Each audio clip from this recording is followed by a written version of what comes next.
छावा भाग 138. आला. आपल्या शाही शामियान्यातून बाहेर पडलेला हिंदुस्थानचा शहेनशाह औरंगजेब आपल्या सजल्या हत्तीच्या चांदीच्या हौद्यात बसून सोनेरी छताखालची आपली भुईतळसुद्धा शोधणारी नजर भोवतीच्या सरंजामावर गरागरा फिरवीत शेवटी आला. पाठच्या हत्तींवर बादशहाचे शहजादे आणि नातू अशा सवाऱ्या होत्या. एका हत्तीवर तर झिनतसह शाही जनानाही बसला होता. आग्रा दरबारात बगावतखोर सेवाला बघण्याचे नव्हते एवढे कुतूहल आज त्याचा बच्चा कैद संबाला बघायला साऱ्यांच्या मनात दाटले होते. आस्ते कदम चालणाऱ्या कैकखानांतील अनेकांच्या मनात अलमगीराच्या या कैदी बघण्याच्या निवाड्याचं ताज्जुब फिरत होते. बादशहा औरंगजेबाची सवारी बुद्रुक वढूच्या ठाण्यावर आली. माहुतांनी अंकुश टोच देऊन हत्ती बसते केले. तळावर आगवानी मरातब कांठाळ्या बसविणाऱ्या तोफा फुटल्या. बादशहा शहजादे नातवांसह भुई उतार झाला. ही चमत्कारिक भेट होती. दिल्ली तख्ताचा अधिकारी असलेल्या डामडौलात आलेल्या औरंगजेबाची आणि रायगडाच्या सिंहासनाचे अधिकारी असलेल्या गेली 8 वर्षे 4 आघाड्या सांभाळण्यासाठी जीवाचे रान करणाऱ्या कैद संभाजीराजांची. तुळापूरच्या वढू बुद्रुकच्या इंद्रायणी भीमाच्या संगमी माळरानावर पुरा तळ गर्दीने दाटला असून तरीही चिडीचाप असताना शहेनशाह जखडबंद कैद्यांच्या रोखाने निघाला. चांगले 10 हातांचे सुरक्षित अंतर ठेवून हत्यारबंद पहाऱ्यातला औरंगजेब वजीर असद खान, रहुल्ला खान, मुकर्रब खान, इखलास खान यांच्या घेरात खांबाला जखडबंद ताठ गर्दनीच्या कैदी संभाजीराजांसमोर खडा ठाकला. जखडबंद राजांना पायांपासून न्याहाळत काळजात प्रचंड खळबळ माजलेली त्याची शाही नजर राजांच्या डोळ्यांवर येऊन खिळली. घालमेल घालमेल झाली नुसती त्याची. काळजाचा देठच हलला गेल्याचे आज पहिल्यानेच त्याला जाणवून गेले. इतने हुए बच्चे पैदा हमारे, तैमूर का ये खानदान, एक भी नाबकार की आंखें क्यों नहीं देखी हमने ऐसी, आफताब से रिश्ता बताने वाली. एकदा रुहुल्ला आणि असदकडे बघत खुद्द औरंगनेच राजांना जाब केला. बताओ, कहाँ है तुम्हारा लूटमार का खजाना? कौन कौन थे गद्दार बगावतखोर फितूर तुम्हें हमारा नमक खाकर? पायीच्या मोजड्यांकडे बघावे एवढ्या नफरतीने आणि फक्त नफरतीनेच आपले सूर्यपेट डोळे औरंगजेबाच्या डोळ्यात रोखून राजे एकटक नुसतेच त्याच्याकडे तिरस्कारानं बघत राहिले. ती नजर नव्हतीच. बघणाऱ्यांचे काळीजच पोखरून टाकील अशी, कुणालाही जाणवावी अशी डोंगर टोकावर बसलेल्या गरुड पक्ष्याची तीक्ष्ण चोचच होती ती. ती नजर आणि पापण्यांचा काठ फोडून टाकत उतू जाणारी नफरतच एवढा काळीज कठोर औरंगजेब पण त्यालाही स्पष्ट जाणवली. गर्दन वर करून बघणाऱ्या माणसाची त्याला कधीच सवय नव्हती. सर्वच त्याच्यासमोर येत ते कदमभर नजर ठेवूनच, आणि अशा फेकून देणाऱ्या नफरतीच्या नजरेची तर नव्हतीच नव्हती. त्या अटीतटीच्या कुचमलेल्या क्षणांनी मनोमन थरकलेला रहुल्ला खान पुढे होऊन कमरत लवत हातचा राखीव उपाय आपल्या आलमपन्हांना सुचवीत दबक्या आवाजात म्हणाला, रहम कर दो आका अली, अभी बन जाएगा ये मगरूर इस्लाम का बंदा, कौड़ी मोल, बाद में बताएगा सब अपने आप. मराठी मुलखात आपण केलेल्या फितवेखोरीच्या इमानदार चाकरीचे पाठबळ मानून हजरत हा सल्ला मानतील असा पागल भरोसा होता त्याला. चुप, बिलकुल बेवकूफ हो तुम बक्षी. नाचवावी तशी नाचणाऱ्या कठपुतळी भावलीकडे टाकावी तशी कीव करणारी एक जळजळीत नजर बादशहाने बक्षी रहुल्ला खानावर टाकली. राजावर रोखली नजर जराही न चाळवता तो म्हणाला, जरा गौर से देखो एक दफा इसकी आंखें. अरे अपने बाप के साथ पेश आया था आगरा दरबार में तो कितनी मासूम थी ये आंखें. ये अपनाएगा इस्लाम, बनेगा बंदा, पढ़ेगा कभी नमाज. भूल है तुम्हारी. देखो तो कैसे घूर के देखता है नफरत से.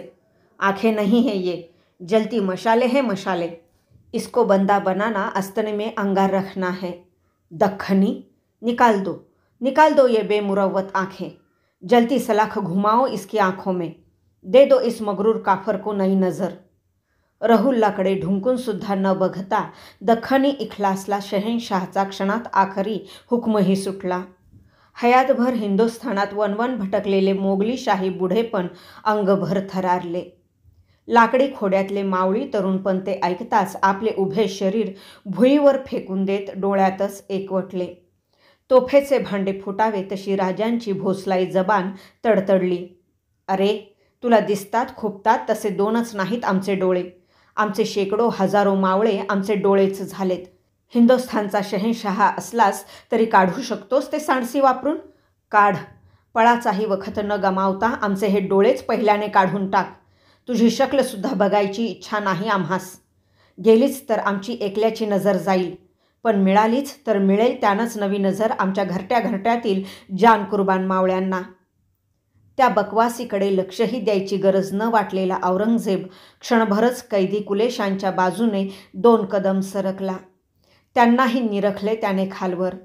एवढ्या घालमेलीतही निसटती चुटपुट त्याला चाटून गेलीच. इस तख्ता कुलाह में जखडबंद होता बागी शहजादा अकबर तो क्या खैर होती अल्लाह की. कुलंगी कुत्र्यागत मागून चालणाऱ्या इखलासला कुलेशांकडे बघतच त्यांच्याबाबतही तसाच निवाड्याचा हुक्म त्याने क्षणात दिला. कर दो हर सजा का अमल पहले इस बम्मन शायर पर. सुनेंगे हम कैसे देखती है काफर सेवा की खुद को शेरदिल मानने वाली औलाद अपने शायर की तिलमिलाहट.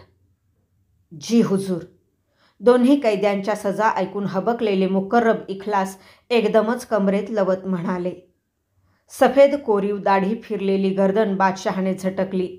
कुत्तेमोल काफर कैद्यांसाठी आपण जादा वक्त खराब केला हे जाणवल्याने तो जायलाही वळला. त्याच्या किमोशातले हिरवे कंच पाचू पदक आणि मोतीलग उन्हात कशी झगझगत तळपून उठली.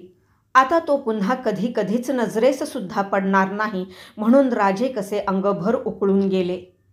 तडफडाट झालेल्या राजांच्या तोंडून बळीच्या बोकडाचीही झाली नसेल अशी राजा असूनही झालेल्या आपल्या विटंबनेचा बदला घेणारी, त्याच्याच सरंजामासमोर त्याला ठोकरून लावणारी एक सणसणीत शिवीच तोंडातून सुटली. सुवर की औलाद, शेर के बच्चे शेर जैसे जीते हैं, मरते हैं तो भी शेर जैसे. असला कुठलाच नापाक शब्द कधीही ऐकण्याची कधीच सवय नसलेला औरंगजेब उभ्या देही संतापाने कसा थरथर कापू लागला.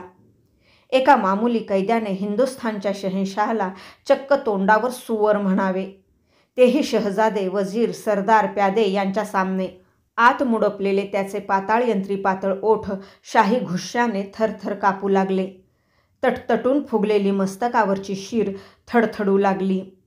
देहाबरोबरच त्याच्या ऐटदार शाही रोबावरची नकसदार झगमगती कलाबतूही लटलट कापू लागली. हातची तसबीहची माळ गोळा होऊन गपकन मिटल्या मुठीत कोंडून पडली. अंगभर तैमुरी रक्त कसे धडका देत उकळले. टोकदार नाक, शेंडा आणि मांसल कानपाळ्या सरसरत लालेलाल झाल्या. कुठलाही कठोर हुकम देताना हयातभर त्याच्या संथ धीम्या जबानीने त्याला कधीच दगा दिला नव्हता. आज मात्र दिला. ऐकताना त्याचाच वजीर असद खानही लटलट कापावाच असा. आजवर कुणालाच न दिलेला हुक्म देत तो कडाडला. इखलास, दख्खनी, आंखें निकालने से पहले ये बेगुमान मगरूर जबान काट दो जड़ से, फेंक दो कुत्तों के सामने. हं, बेवकूफ औरंग, मरत नाहीत जबान काटून कुणाचेही बोल कधीच. आपल्या सुकल्या राज ओठांवरून जीभ फिरवत अगदी शांत निर्धारी बोल राजांच्या तोंडून सुटले. कुणाचीही दखल न घेता औरंग तरातर चालत हत्तीवरच्या हौद्यात जाऊनही बसला. बुद्रुक वढूच्या माथ्यावरचा मध्यान्हीचा सूर्य जळत्या किरणांनी ठिबकू लागला. वढूची काळीशार भुई त्याने तावून सुलाखून निघू लागली. हजरतांची मुरादच होती डोळे जाळण्यापूर्वी जबान छाटली जावी. त्यासाठी इखलासने जल्लादी पथकातून न कचरणारे नेटाक जल्लाद त्यांच्या उघड्या बंब केसाळ छाताडांवर मुठीचे भक्कम कुमके मारून निवडले. बाजूला घेऊन ते डरू कचरू नयेत म्हणून त्यांना प्रथम तांब्याभर हबसाने कडक शराब पाजण्यात आली. इखलासने तळावरच्या लोहार मेटावरचे फौजी लोहार पेटत्या शेगड्या आणि सांडशींसह बोलावून घेतले. हातभर लांबीच्या 2-2 लोखंडी सळ्या लोहारी भात्यावर पेटलेल्या शेगडीसारख्या लोखंडी चुल्ह्यात लोहारांनी तावणीला टाकल्या. धरणाऱ्यांचे हात पोळू नयेत म्हणून त्या कापडी बासनांच्या घट्ट मुठीत गुंडाळल्या होत्या. काही जल्लादांनी कैद्यांच्या जिभा जबड्यातून बाहेर खेचण्यासाठी हातात सांडशी घेतल्या. काहींनी त्यांच्या जिभा छाटण्यासाठी खांद्यांना टेकून धारधार नंग्या तेगी पेलल्या. हुकमाची वाट बघत ते सारे शिस्त धरून एका बगलेला खडे झाले. आलम पन्हांचा हुक्म होता, आंखें निकालने से पहले जबान काट दो. हर सजा का अमल पहले शायर पर करो, बाद में संबा पर. प्रत्येक सजेचा अंमल पहिल्याने कवी कुलेशांवर करण्याचा हुक्म देण्यात काय मतलब होता औरंगजेबाचा? तर आपल्या प्याऱ्या शायराचे सजा भोगताना होणारे हाल हाल बघून राजांचा दिल कसावा, मनोधैर्य ढळावे त्यांचे, फाटूनच जावे त्यांचे काळीज. हताश होत हात पसरून कोणत्याही अटीवर भीकच मागावी त्यांनी जान बचावण्याची. ते नाहीच झाले तर किमान चाकराचे हाल बघताना त्यांना दिलतोड यातना तरी व्हाव्यात. कमरेला फक्त तुमानी आवळलेल्या उघड्या बंब आणि घामात निथळणाऱ्या, हातात सांडशी आणि नंग्या तेगी पेललेल्या 5-10 काळ्या भिन्न उलट्या जाड ओठांच्या हबशी जल्लादांचा मेळ घेऊन इखलास कुलेशांच्या समोर आला. आतापर्यंत सजेची बातमी पुऱ्या तळभर सरकली होती. जखडबंद कैद्यांची सजा बघून डोळे निववावेत म्हणून फौजी स्त्री पुरुष सारेच खचाखच दाटले. टाचा वर करून एकमेकांच्या खांद्यावरून कधीच बघितले नव्हते अशा सजेचा नजारा ते बघू लागले. एवढा तळ एकवटला होता खांबाभोवतीने, पण डुईवरून उडणाऱ्या रानभोरड्यांची भरभरसुद्धा साफ ऐकू यावी एवढी शांतताच शांतता पसरली होती. मुंह खोलो शायर के बच्चे. कुलेशांचा मुखडा हात पकडीत धरून इखलासने तो डावा उजवा हासडला. त्याची बकबक ऐकूच न आल्यासारखे कुलेश शांतच होते. हा हुक्म फरमावणारा इखलास किती मूर्ख होता. आपली जीभ छाटण्यासाठी आपला जबडा कोण आणि कसा काय देणार खोलून? एकटक रोखून बघणाऱ्या कुलेशांचा शांतपणा बघून तर इखलास पिसाळूनच गेला. पुढे होत त्यांचा जबडा फाकण्यासाठी ताकद लावून दोन्ही हातांनी झटू लागला. कुलेश काही नुसते शायर नव्हते, स्वारी शिकारीत तावून सुलाखून निघालेले सुरमे लढवय्ये होते ते. खूप खटपट करूनही एकल्या इखलासला काही त्यांचा जबडा फाकविणे साधेना. दातकुडी बसल्यागत जाम आवळूनच धरला होता त्यांनी आपला जबडा. त्या जबड्याशी झटून घामाघूम झालेला इखलास शेवटी वैतागून संतापून उठला. कुलेशांच्या गालावर संतापी थप्पड देत ओरडला, पकड बैठी क्या मुंह को तेरे सुवर. आपल्या जल्लादांकडे बघत हात उठवून तो चरफडत कडाडला, सब मिलके खोलो ये जबडा, खिंचो बाहर इसकी जबान. 4-5 हबशी जल्लाद चटकन पुढे झाले. त्यांनी मराठी दौलतीचे छंदोगामात्य कवी कुलेश यांचा मुखडा आपल्या बळकट पंजांनी चारी बाजूंनी जागीच दाबून धरला. आता जाणारच आपली जबान म्हणून सगळा जीव जिभेतच एकवटून आणलेले कुलेश आरोळी फोडत मोठ्याने ओरडले, प्रणाम स्वामी. मामूली कनोजी शायर का, भाग्यवान है हम कि आज आपके साथ पंक्ति में बैठने का मौका तो मिला. मौत की पंक्ति में. जय भवानी, जय चंडी. जल्लादांनी कुलेशांची बडबडणारी जीभ तोंडात सांडस खुपसून जाम पकडली. एका झटक्यात ताकदीने खसकन जबड्याबाहेर खेचली. त्या कळीने ती कवी जीभ सांडशीतच लवलव हलली. हाती तळपती तेग घेऊन उभ्या असलेल्या एका जल्लादाकडे मुकर्रबने इशारती नजर टाकताच जल्लादने कुलेशांच्या जिभेवर एवढा जबर वार उतरवला की जिभेचा कणका पाडून 2-3 दात तोडीत खालचा ओठ आणि हनवटी चिरत तो उतरला.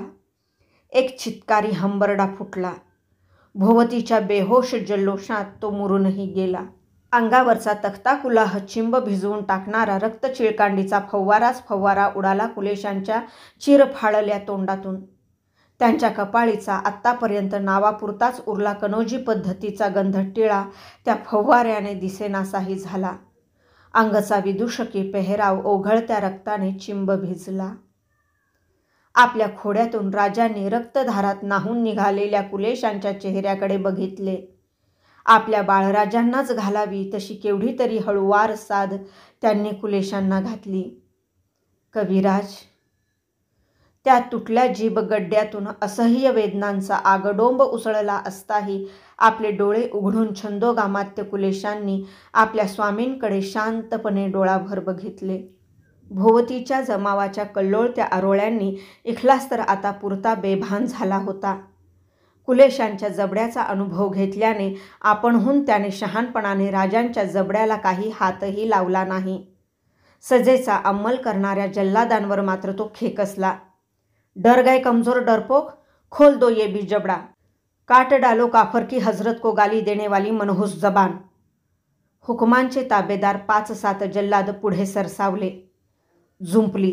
जखडबंद राजांचा जबडा खोलण्यासाठी खुल्या 5-7 हबशी जल्लादांची राजांशी झोंबाझोंबी झुंपली. काही केल्या त्यांच्या पंजात आपला जबडाच देत नव्हते राजे. वो था शायर, उसने कितना सताया, ये तो शेर है, कभी नहीं मानेगा, सब मिलके पूरी ताकत से चिपको इसको. मुकर्रब इखलास ओरडून आपल्या जल्लादांना चेतना देऊ लागले. बघ्यातलेच 4-5 आपणहून जल्लादांच्या मदतीला धावले. ठेवला. राजांचा मुखडा काळ्याक भिन्न केसाळ 10-20 हातांनी तसूभरही हलविता येणार नाही असा जागीच दाबून ठेवला. काळ्या शार नांगीदार विंचवांनी शिवपिंड पुरती झाकाळली. राजांचा जबडा कानशिलाजवळ दोन्ही बाजूंनी एवढ्या जोरात दाबला की तिथल्या जोडहाडांच्या अनावर समके रायगडाच्या महाद्वाराचे 2ही दरवाजे खुलावेत तसा भोसलाई राज जबडा आपोआप खुलला. ज्या ओठांआड जगदीश्वराचे तीर्थ आणि जिजाऊ, धाराऊ, येसूबाई, पुतळाबाई यांच्या हातून पडलेल्या दह्याच्या कवड्या गेल्या होत्या, त्याच ओठांआड जल्लाद हापशाने लोखंडी सांडस ताकदीने खुपसली.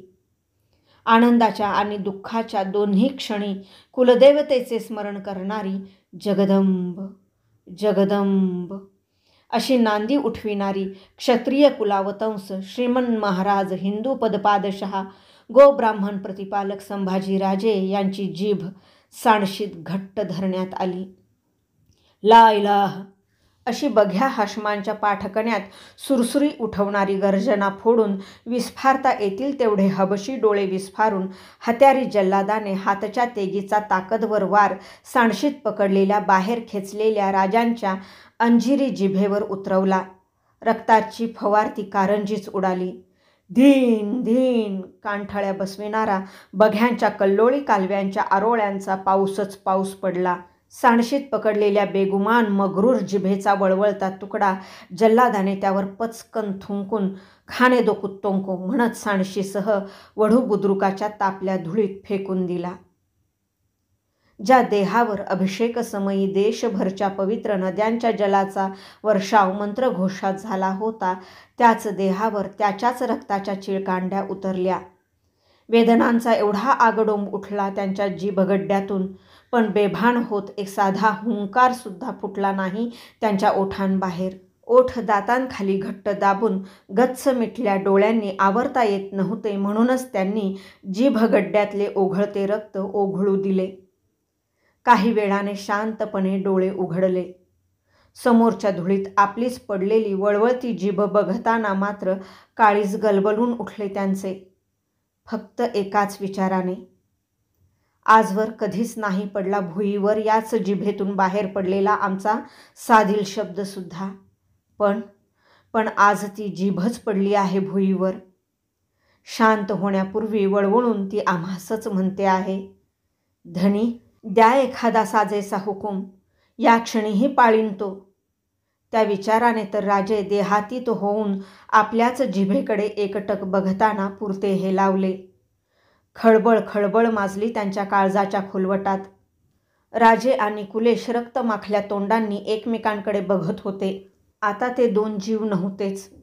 मावळ बोलीतल्या एकाच राजकाव्याचे 2 दिसले तरी एकाच मतलबाचे अर्थपूर्ण सर्ग झाले होते.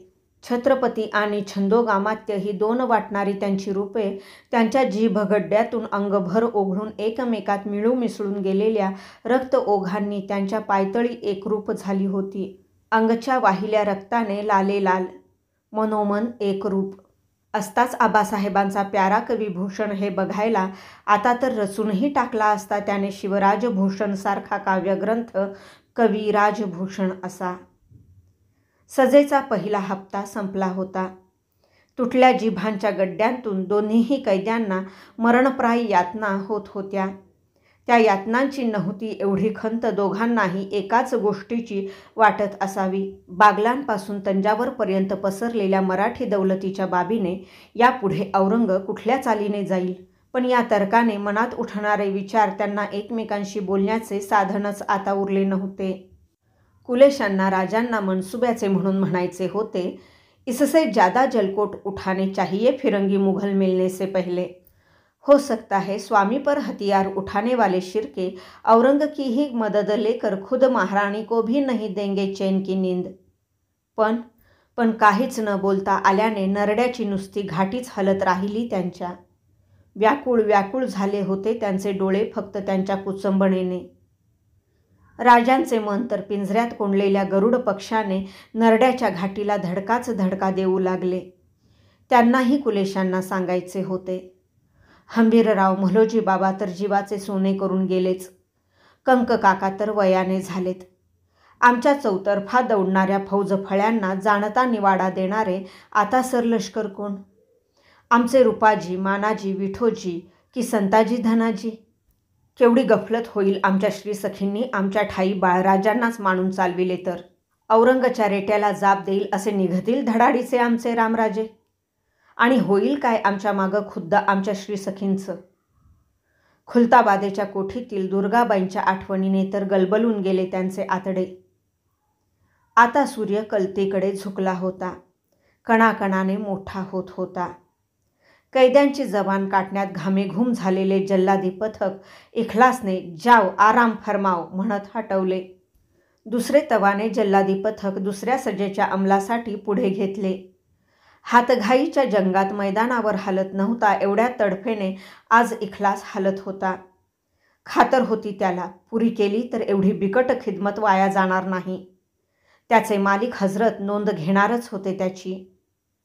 बघ्यांना तर बागी कैद्यांचे डोळे काढण्याची सजा बघून आपले डोळे शांत करून घेण्याची एवढी उतावीळ झाली होती की हुकुमाची संधी मिळती तर त्यांनीच पुढे होत मनची मुराद झटक्यात पुरीही करून घेतली असती.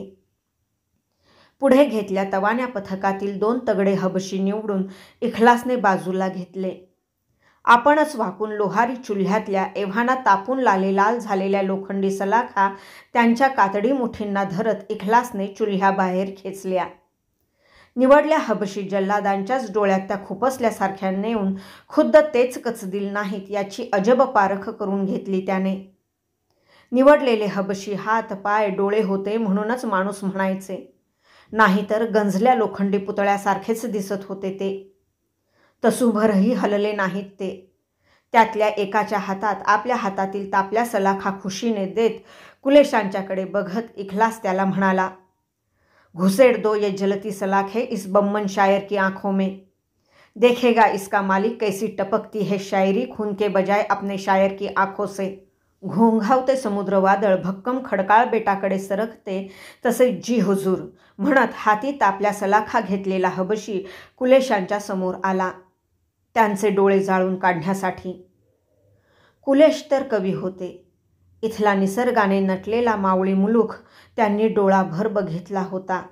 तो उंचापुरा रायगड, आपला कबिला आणि सर्वांहून अधिक कनोज सोडून एवढ्या दूर ज्याच्यासाठी आलो त्या स्वामींना पुन्हा बघण्यासाठी डोळेच उरणार नाहीत या जाणीवेने रक्ताळल्या तोंडाच्या राजांना त्यांनी अगोदर डोळाभर बघून घेतले. जल्लाद जसजशा रसरशीत तापल्या लालेलाल सलाखा डोळ्यांजवळ आणू लागला तसतशी कुलेश आपली गर्दन इकडे तिकडे गरगरा फिरवू लागले. जल्लादाने त्यातूनही निकराने घुसडलेल्या हातच्या सलाखा कैद्याच्या गालावर कानावर चरचरत भिडू लागल्या. तो जल्लादच चिडून ओरडला, देखते क्या हो बेवकूफ, जकड़ दो इसकी गर्दन का हिलता पत्ता. तसे धक्का बसलेले हबशी लगबगीने पुढे झाले आणि त्यांनी कुलेशांचा मुखडा जागीच पकडून ठेवला. त्यांना धक्का अशासाठी बसला होता की तख्ता कुलाहातल्या जखडबंद कैद्याचे डोळे काढणाऱ्या त्या सराईत साथीदाराला आजवर अशी कुणाच्याच मदतीची गरज कधीही पडली नव्हती. सर्र सर्र सुताराने शिसवी फाकांना भोके पाडण्यासाठी हातचे किकरे फिरवावे तशा आपलेच डोळे विस्फारलेल्या जल्लादाने हातच्या लालेलाल लोखंडी तप्त सलाखा कवी कुलेशांच्या डोळ्यात खुपसून चराचर फिरविल्या. जळल्या बुबुळांच्या मांसाचा उग्रट वास चारीकडे पसरला. कुलेश कुडीभर धडपडले. आ आ जीभ गमावल्या त्यांच्या कंठातून कसनुसाच आवाज फुटला. नाकात घुसल्या उग्र जळकट मांसाच्या वासाने आणि कानात शिरल्या त्यांच्या आवाजाने राजे गैरसमजात गेले. त्यांना वाटले मरणाच्या भयाने छंदोगामात्य चरफडून तळमळत आहेत. अनावर झाल्याने खुद्द त्यांच्याच कंठातून तसेच कसनुसे शब्द उठले. आ आ त्यांना कुलेशांना निर्धाराने म्हणायचे होते, दौलतीचे छंदोगामात्य असे केव्हापासून लागले मरणाला भ्यायला. खरे तर कुलेशांना म्हणायचे होते, राजन हो तुमसाचे खूब लढे तुम जंग. जरी एकजीव झाले होते ते अंतरंगाने, तरी असा गैरमेळ पडला होता त्यांच्या विचारांचा गमावल्या जबानीमुळे. आता तर भोवतीचे बघे खुशीने पिसाळल्यागत टाळ्याच टाळ्या पिटत ओरडू लागले. बहुत खूब, अल्लाह मेहरबान, जल्दी करो बहादर, निकालो इसकी भी आँख की कवड़ियाँ. सजेचा अंमल करणारा जल्लाद आता हाताच्या जळकट रक्ताने काळपटलेल्या तरीही तप्त सलाखांहून अंगभर पेटून उठला होता. वापरून नाकाम झाल्याशा वाटल्याने बेकार हो गई सलाखे ये म्हणत तिरस्काराने त्याने हातच्या सलाखा थेट जीभ डोळे काढलेल्या कुलेशांच्या अनवाणी पायांवर मुद्दाम फेकल्या. मागे वळून दुसऱ्या चुल्ह्यातल्या तावणी खात पडलेल्या नव्या सलाखांची लालेलाल जोडी त्याने खसकन उचलली. लाल डोळे तिच्यावर गरगर फिरवीत बघ्यांना तिची लाली दिसावी म्हणून हात उंचावून ती ला इलाह म्हणत नाचवली. त्याने ओरडण्यापूर्वीच त्याच्या 4-5 मदतगारांनी रायगडाधीप मराठी दौलतीच्या शिवपुत्र छत्रपती संभाजीराजांची गर्दन जल्लादाच्या सोयीसाठी चारीकडून जखडून केव्हाच जाम करून टाकली होती. क्षणानंतर जळून होत्याचे नव्हते होणारे राजांचे डोळे अपार शांत स्थिर होते. ते डोळे नव्हतेच, 2 तेजोगोलच होते ते. हयातीत कधी नव्हते एवढे चमत्कारिक तेज उतरले होते त्यात. एरव्ही उलथा पडणारा खालचा ओठ आता दातांखाली घट्ट पकडून हाताच्या रसरशीत सलाखा रोखत जल्लाद राजांच्या समोर आला. डुईच्या केसांपासून तुमानी खालच्या पायांपर्यंत घामाने आज पुरता निथळला होता तो. हातच्या तापल्या सलाखा पेलून द्याव्या लागणाऱ्या कठोर सजेच्या मानसिक उष्म्याने घामेघूम झाला होता तो. अर्धवट कदम पुढे टाकत तप्त लाल सलाखा पेलून क्षणाक्षणाला तो राजांच्या डोळ्यांकडे एकटक बघत पुढे सरकू लागला. आणि काय झाले कुणास ठाऊक. हातच्या सलाखा तशाच पेलून तो जागीच पुतळ्यागत गुमान उभा राहिला. अपार तेज उतू जाणाऱ्या राजांच्या निर्भय तेजवंत पुष्करी डोळ्यांकडे बघताना त्याचे त्यालाच मनोमन जाणवले. कितनी जलादी आंखें सलाखों से जिंदगी भर, मगर कभी देखी तक नहीं ऐसी आंखें. नहीं, ये आंखें जलाने के लायक नहीं, जताने के लायक है. एवढा पत्थरदिल तो जल्लाद, पण तोही स्वतःशीच चरकून राजांकडे बघत मान डोलावून 2 कदम मागे हटला. आणि खुद्द त्याच्याच पाठीत एक सणसणीत तमाचा पडला. भिजल्या पाठीवरून घामाचे तुषार उडाले. कानात इखलासचे करडे जरबी शब्द घुसले. नमक हराम, रुको क्यों गया, निकाल दो ये आंखें. ताबेदार जल्लाद त्या कळी सरसा स्वतःच्या काळजातला माणूस पायतळाशी टाकत पुन्हा पुढे सरसावला. राजांच्या डोळ्यांच्या बाहुल्यांजवळ हातच्या धगधगीत लाल सलाखा नेताच त्याने कराव्या लागणाऱ्या कठोर ताबेदारीच्या दडपणामुळे आपलेच डोळे गपकन मिटून घेतले. त्या क्षणभरातच शंभू नेत्रांसमोर अष्टभुजांची कुलदेवी तुळजाभवानीच चमत्कारिक रूपात तरळून गेली. तिचा मुखडा होता थोरल्या आऊंसारखा. डुईवर मुकुटाऐवजी आबासाहेबांच्या राजटोपागत टोप होता. 8ही हातांच्या जागी दिसत होत्या कबिल्यातल्या आकृती.